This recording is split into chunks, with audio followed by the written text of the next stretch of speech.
Hello and welcome back to the Stronghold. I'm the Magi, and we had been told to expect new and exciting things from the arena over the course of 2025, but we had not been told what or when. And ladies and gentlemen, we just got our first significant update regarding achievements and titles. And while we don't know everything just yet, we do know quite a bit, and we can kind of piece together how this is going to work.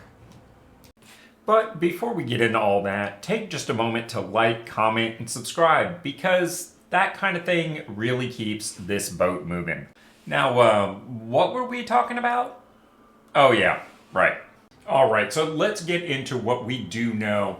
And the first thing that I think we can reasonably infer based on what we have been told thus far is that this is not a replacement for your daily quest, daily goals type thing.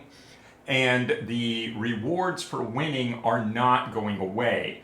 Rather, achievements and titles are meant to augment and create an additional reward system for players, specifically to reward other aspects of the game.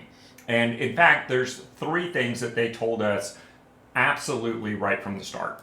And that was that they had three goals in mind when creating this expansion of Arena. The first was to encourage exploration.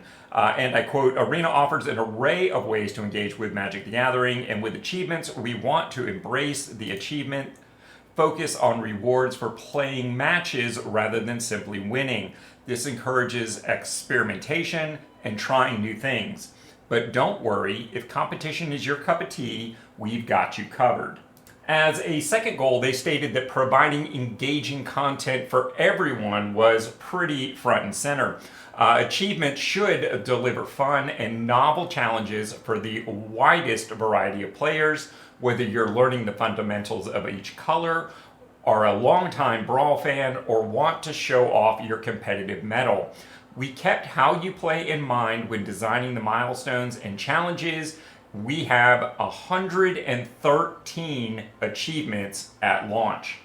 And their third goal was to promote self-expression, stating that completing achievements should offer unique rewards that allow you to express yourself and show the challenges you have overcome.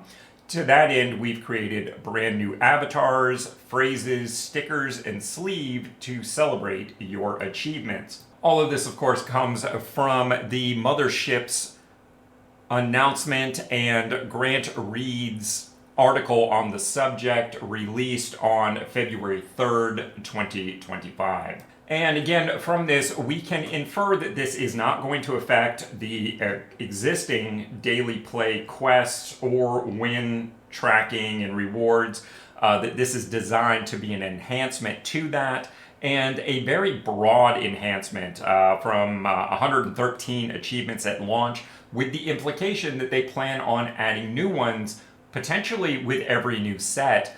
And that they are mostly going to be awarding cosmetics through this, through avatars, phrases, stickers, and sleeves. And the Arena team is definitely introducing a new form of cosmetic reward in the form of a title.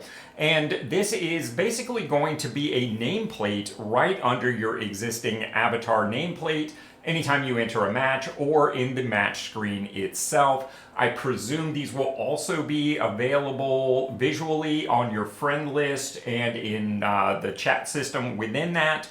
The ones that we know about so far is the standard bearer that you see here, and we were also given a preview of an achievement hunter title as well. We know that there are going to be 21 titles available as the system launches on the 11th. And again, new ones available for each and every set based around those sets, either mechanics or thematic feels. Grant was quick to point out that they are just introducing the features today, and that more information will be expanded upon as we get closer to the release. Again, this is scheduled to release February 11th alongside Ether Drift. But even with more information pending, we were given a bit of a sneak preview to some of the graphical interface from which we can tell a lot. It appears that Achievements is going to be its new own tab on the main screen, existing right alongside your profile, decks, store, mastery, packs, etc. You'll now have a new tab for achievements. And we can see that we can expect that they will be making recommendations based on our history for achievements that maybe we are close to or have recently become available to us. We are also given preview to two categories of achievements, the first being core achievements and then the other being color masteries. With 113 achievements expected on day one, my inference is that this is only two of the categories that we've been previewed, and there's probably several more. The sneak peek also gave us a preview of what was inside that core achievements tab, and we can tell that what we see is currently there are 7 achievements within this tab. Again, I'm expecting more and even more tabs, and that from this screenshot, this individual account has achieved 0 of those 7. Furthermore, we are shown 6 of those 7 achievements available within core achievements, the first being going for the gold, and the explanation there is to reach gold rank in either constructed or limited. We can easily infer that there will be additional achievements. Once you achieve going for the gold, you will probably be then given the achievement for the next available rank, so on and so forth. Next up, we've got a turn of events, and this one wants you to enter 5 different events, and will very clearly show you your progress ranging from 0 to completed. Again, once you have entered 5 events, this could easily be replaced with 10, 25, whatever, or very specific request for specific events, like our next core achievement, Midweek Magician, which is encouraging you to complete a midweek magic event. This begs the question, along with a turn of events and going for the gold, will these be applied retroactively for existing accounts? Because I'm sure many of you out there that follow the Stronghold have completed midweek magic many times. Similarly, you have probably entered 5 events somewhere along the way and quite possibly have reached a rank of gold or even higher when this goes live. So we'll have to see how they treat that.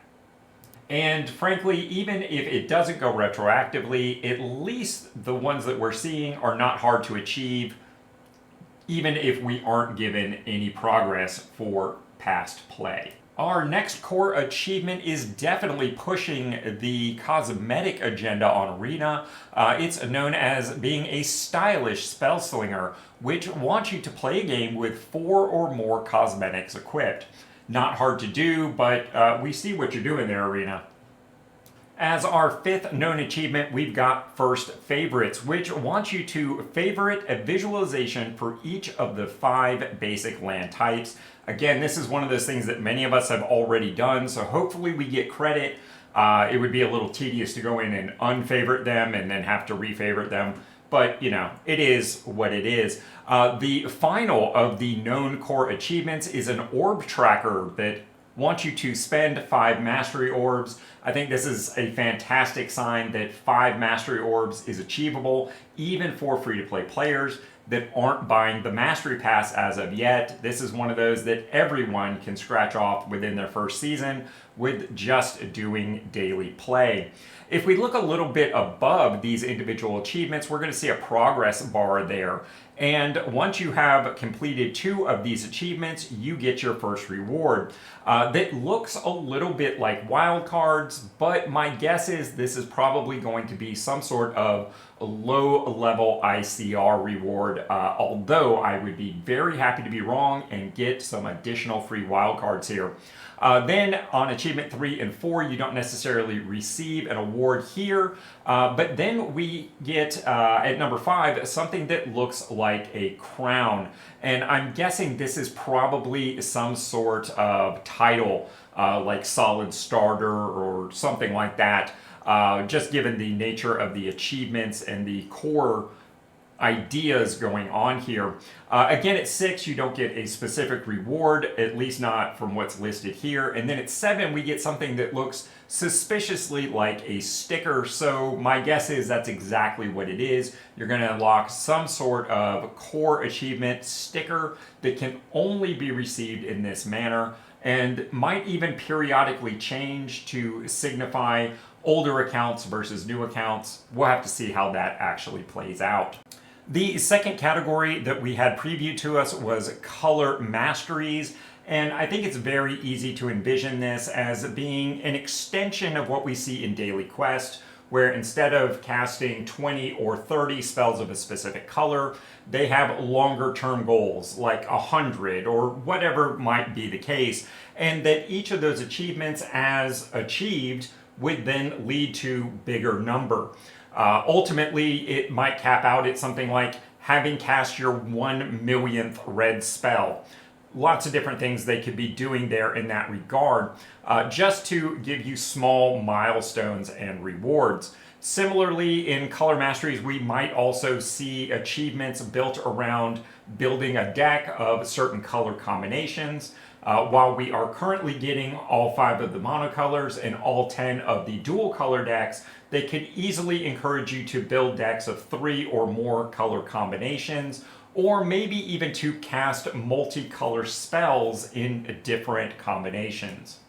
And if you will forgive a moment of pure speculation, I think it's very easy to imagine that we probably have a achievement tree built around deck building and various formats, wanting us to participate in the core formats on Arena, like Standard, Alchemy, Explorer, don't call it Pioneer, Brawl, Standard Brawl, etc., etc. Might even encourage you to play a certain number of games in each one of those after you have unlocked the initial exploration.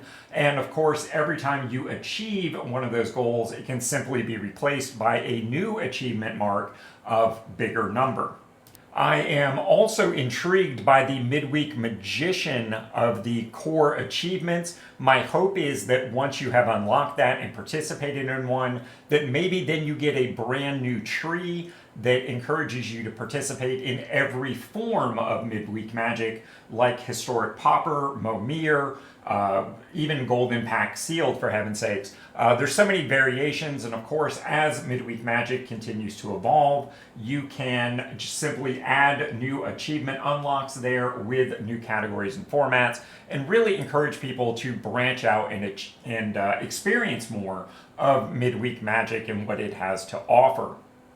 And of course, once you have achieved participating in, say, a Momir midweek magic, that can simply be replaced by having done it X number of times, and each one giving way to bigger number.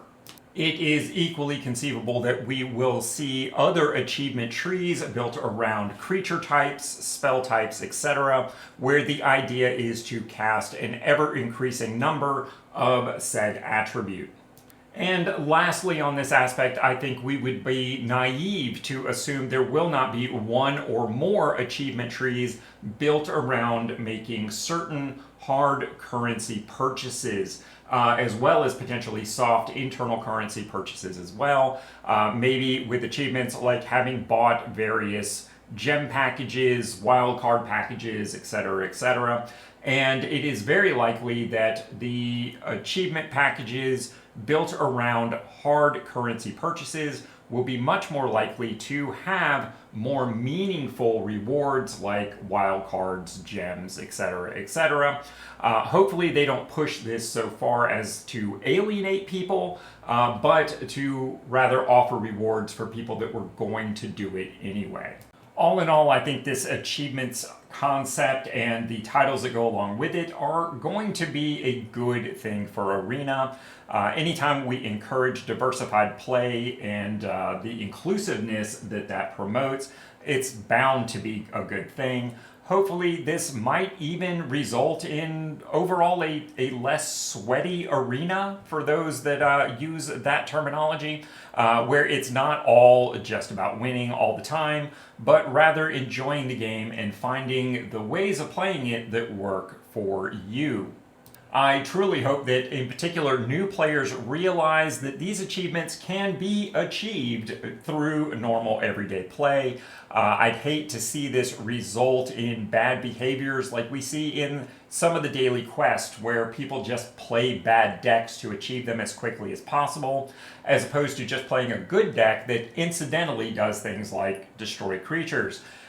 We don't need to build a deck, for instance, that only casts sorceries.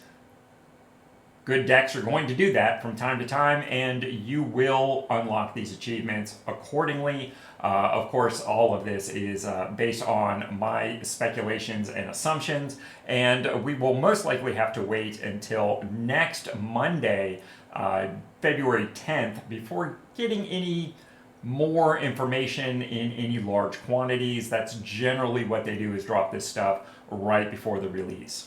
So until then, this has been the Magi with my thoughts on the developing achievements and titles situation. Hopefully this gives you a little bit of insight into what we know is going on, as well as what is likely to occur.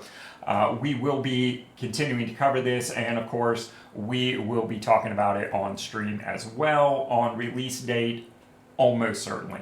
So until next time, thanks for coming out, guys, and don't forget, like, sub, and share. If you found this video helpful, someone else will too, so be sure to share it out to your favorite social media platform. And before we go, while every member of this community is important to me, I just wanted to take a moment and give a shout out to those patrons providing financial support and keeping the Stronghold from being a complete financial black hole. And of course, let me leave you with some suggestions for your next step here on the channel.